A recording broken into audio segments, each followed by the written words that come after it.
Before we begin talking about what I wanted to discuss today, if you haven't already, the playoffs are happening. NBA, NHL, MLB is going on. There's so many concerts going on left and right. If you've never used SeatGeek before, download it for the first time, use code NES and save $20 off your first purchase. It's definitely a great deal, and thank you so much SeatGeek for sponsoring this video. The first thing we're going to talk about is Cameron Grimes. Now, if you didn't know, he was recently one of the biggest stars that was released in WWE's little release stuff that they were doing with their budget cuts. He went on Busted Open Radio today and talked about the whole situation, and he said that there was a higher up that told Cameron Grimes that he had nothing to worry about, and then 5 days later he got released. If this story is true, that is fucked up. I would be so pissed if I was Cameron Grimes. The fact that you ask and they're like, oh no, you got nothing to worry about. Then a couple days later, you find out that it's actually not true and you're getting released is crazy to me. What I would do now is I would tell Cameron Grimes to go and grind in the indies, because the indies is a huge market right now. Prove how great you are, like we all know, and then maybe you'll get picked up by WWE or AEW in the near future. But he's definitely going to get on his feet and do what he has to do, because he is Cameron Grimes, and I believe in him, and so does he. So good luck to Cameron Grimes at what he decides to do. Now we have to talk about AEW Dynamite. There were some issues I had with this show. Don't get me wrong, the last segment I'm very invested in. I want to see what goes on from here. What happened with TK and the Elite and Jack Perry is very interesting. I want to know where they go with this. But there were some things about this show that really messed up what Dynamite could have been, and been one of the best Dynamites coming out of a pay-per-view. But it wasn't, and here was the big reason why. The big reason for me was because how they treated Swerve Strickland. This man just made history becoming the first African-American AEW World Champion, and instead of him coming out doing a promo talking about how happy he is to be world champion, or what he decided that what he's going to do coming forward, what is this, the new era of AEW, what's he going to do different than any other champion, we didn't get any of that. We just had him in a world championship eliminator match against Kyle Fletcher, who, mind you, has not won a match on AEW television in forever, so that didn't even make any sense, so that just made it worse. That was my big gripe. Everything in this show felt more important than Swerve, and that should not be the case. This man is the new world champion. He should be the top priority coming out of Dynamite. But instead, everything else felt above it, and that was fucked up in my opinion.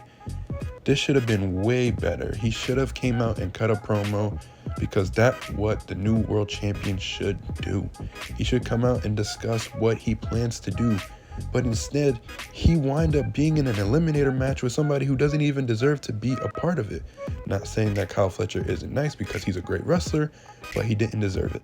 Then on the NFL draft last night, TK came out and sold the injury when he got the TK driver from the Elite, and people were making fun of him, but I thought it was genius. I'm like, hey, listen, he's selling it and I'm enjoying it. I'm glad he did that.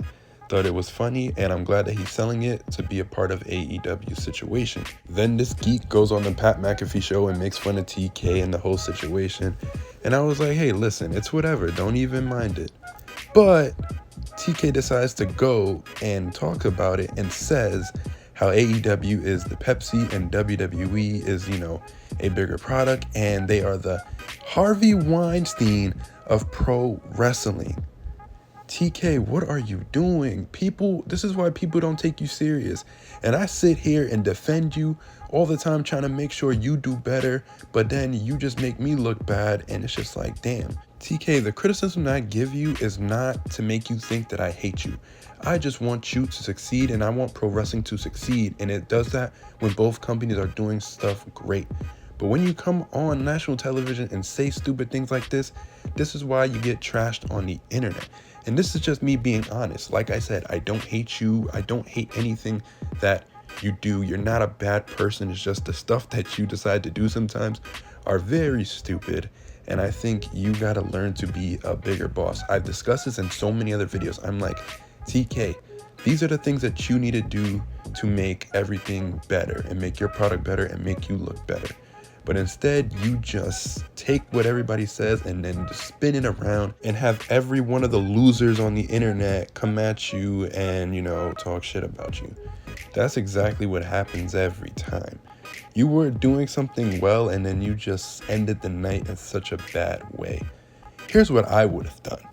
If people asked me during that about everything, I would have been like, hey, you know what? We're a great pro wrestling product. WWE does their thing too. If you want to mention the Pepsi thing, be like, hey, we are the Pepsi of pro wrestling, and WWE is the Coke because they have been there for so long, and have been the biggest company in pro wrestling history for so long.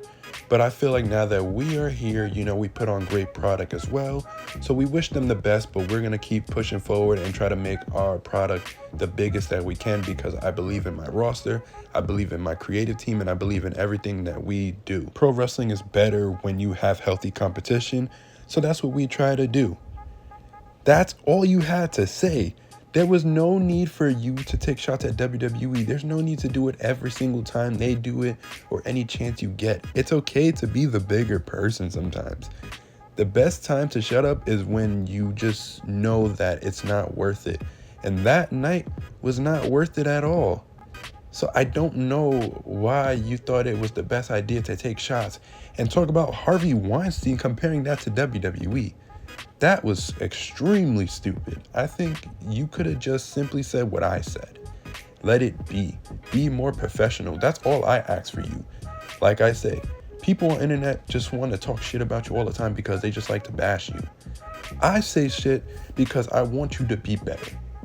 I want you to be around for a long time because you do help pro wrestling be great. Because guess what? If people who hate AEW like it or not, with AEW being there, it forces WWE to put on a better product. And that's all we've asked for years. So I just think you have saved professional wrestling because now it forces other professional wrestling companies to put on great shows. I love AEW, I love WWE, I love pro wrestling, so I want everything to be great.